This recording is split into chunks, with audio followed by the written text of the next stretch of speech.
No parágrafo único já mencionado artigo 557, o legislador ele confere às partes nas ações de manutenção ou de reintegração de posse como defesa, vejam bem, como defesa, o direito de alegação de propriedade ou de outro direito sobre a coisa.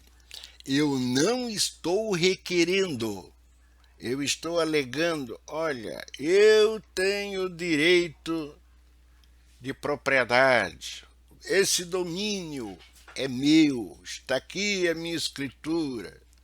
Ou eu sou um uso frutuário, está aqui o documento próprio. Esse tipo de alegação é possível, mas requerer que o juiz, naquela ação, lhe dê a propriedade, que é o domínio do bem, ali não é o local, ali não é o modelo adequado para esse tipo de coisa. Eu faço o meu requerimento de domínio através de um uso capião, uma reivindicatória, qualquer outra coisa, menos em uma ação possessória. Assim como no curso da ação possessória eu não posso fazer esse movimento processual. Eu tenho que aguardar o término dela e depois aí sim tomar as medidas jurídicas que eu entenda como adequadas à intenção de obtenção do domínio ou de outra situação que eu entenda ser direito. Um outro detalhe que nos cabe também aqui discutir com vocês é o procedimento especial que nós estamos discutindo aqui. As ações possessórias de manutenção e reintegração de posse aqui discutidas na seção 2, elas são as de força nova. Vocês já discutiram lá em direito civil que é uma ação possessória de força nova e força velha. A força nova são aquelas ações que venham a ser propostas dentro de ano e dia contados da turbação ou do esbulho.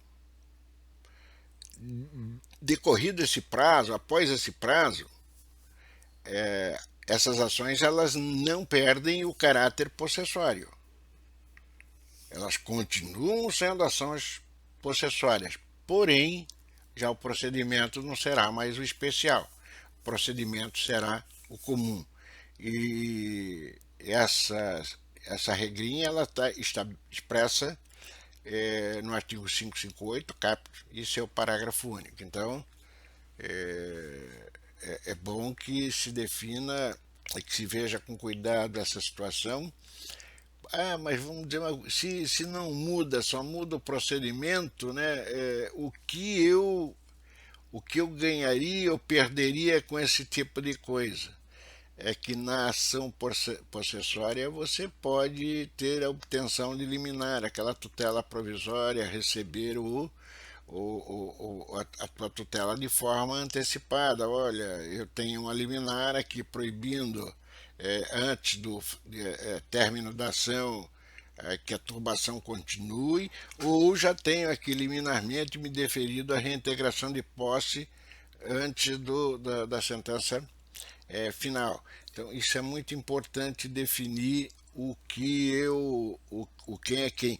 Mas a pergunta que se faz lá no procedimento comum é impossível eu obter liminar? Não, até pode, mas só que lá o caminho processual é outro e a obtenção, uma eventual obtenção de uma liminar não será tão fácil e tranquila como se tem numa possessória através do rito especial. Também lembro que a alteração do pedido possessório, né, ele pode decorrer no decorrer do processo. E daqui a pouco, inclusive, vou conversar sobre isso. como também, às vezes, você faz um pedido fundamentado dentro de um certo tipo de molestamento e o teu enquadramento ele está incorreto, porque o que deveria ser reintegração você pede manutenção, o que é manutenção você pede reintegração, mas esse, esse tipo de erro ele, ele não vai gerar um indeferimento da tua petição inicial e nem tampouco vai fazer com que você perca o teu processo, tenha maiores desgastes. Porque a regra do artigo 554 do CPC ele é muito claro. Nas ações possessórias, o que justamente importa é a proteção da posse. Então, o que vale dizer? Se o autor pede manutenção de posse mas alega que o molestamento se deu em função de esbulho, não tem problema. O juiz deve deferir a reintegração porque está caracterizado e provado que ocorreu foi um esbulho possessório. Então, o que você quer é reintegração e não a manutenção, porque você, no esbulho, perde a posse. E a regra é vice-versa. Vamos supor que você pediu reintegração, mas é caso de manutenção, ele também ele vai te deferir, porque desde que é óbvio, nada disso basta ser alegado, tem que ser provado, desde que caracterizado e provado que o molestamento se deu de uma forma diferenciada daquela que você está alegando na tua petição inicial.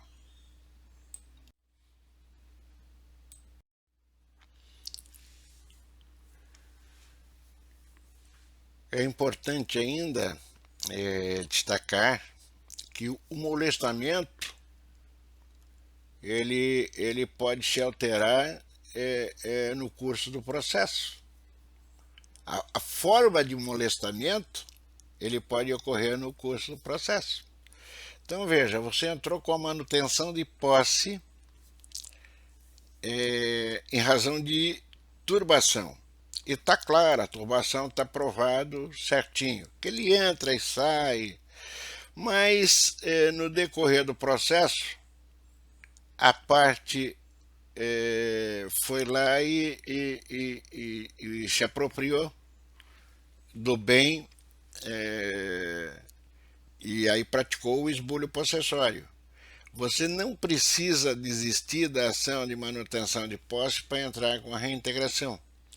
Basta que você prove para o magistrado que houve uma alteração com relação ao molestamento e o teu problema está resolvido, porque o juiz passa a tratar a partir daquele momento o processo, em vez de turbação, como esbulho, e manutenção se corrige então para a reintegração, e comprovado o fato, você inclusive pode obter liminar, não há problema nenhum.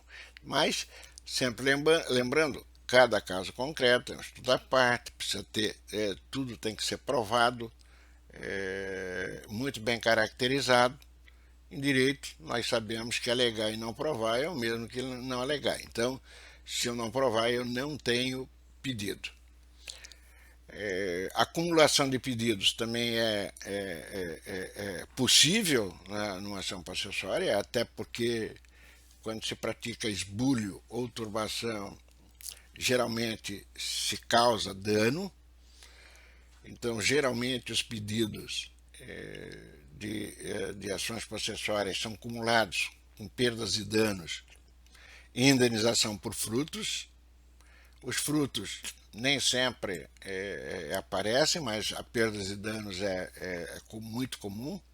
Regrinha que está prevista lá no artigo 555, no caput e os seus incisos. E o parágrafo único ainda desse mesmo dispositivo, ele confere ao autor o direito de requerer a imposição de medida necessária e adequada para que se evite um novo molestamento, assim como para que seja cumprida a tutela provisória concedida ou a tutela final. O que significa isso? Gente, não adianta se conseguir liminar para que a parte se abstenha de praticar, por exemplo, uma turbação. Você não entra mais aqui a partir de agora no imóvel do autor, se você não aplicar uma penalidade para ele.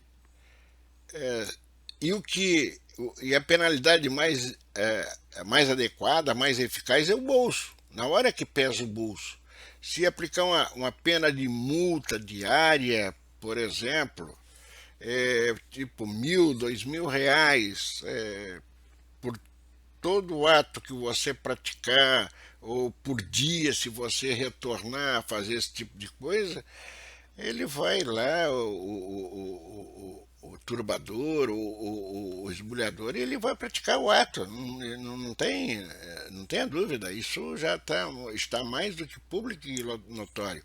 O legislador aqui, ele não fala propriamente dito em multa, se vocês perceberem, ele fala a imposição de medida necessária e adequada, mas essa medida necessária e adequada, o que é? É multa. Alguns falam força policial. Não tem problema, a força policial vai ter sempre. Não tem como cumprir uma medida dessas sem força policial. Mas se não tiver imposição de multa, não vai resolver, podem ter certeza. E essa certeza, eu atuo muito como advogado em ações dessa natureza. Já atuei e tem alguns fora de Joinville, embora Joinville tenha muitas ações ainda dessa natureza, mas em todas elas eu só consegui êxito depois que a multa foi aplicada, multa dia. Então aí, seja quem for, ele vai cumprir. A possessória tem uma natureza dúplice, e aqui é um dado muito importante, eu chamo a atenção de vocês, porque é uma matéria geralmente que é objeto de prova, é objeto de concurso público e do exame da ordem.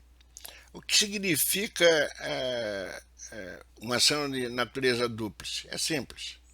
O juiz, ao negar a posse ao autor, ele reconhece automaticamente a favor do réu. Aliás, é bom que se frise que o réu, não estou falando de reconvenção, mas o réu, porque aqui também não cabe, o réu ele tem que na contestação, e ele pode na contestação enfatizar que ao invés dele ter praticado o esbulho ou a turbação, quem o fez foi o autor. E que ele não criou dano a quem quer que seja, mas ele, com a concessão da liminar, por exemplo, está sofrendo prejuízos. Então, esse tipo de coisa, por essa razão, é um trabalho importante não só para o autor, para quem for advogado do autor, mas também do réu, para observar esse dado, porque essa natureza dupla é importante. Então, no momento em que eu nego, eu juiz, nego a posse para o autor, eu já estou a reconhecendo a favor do réu.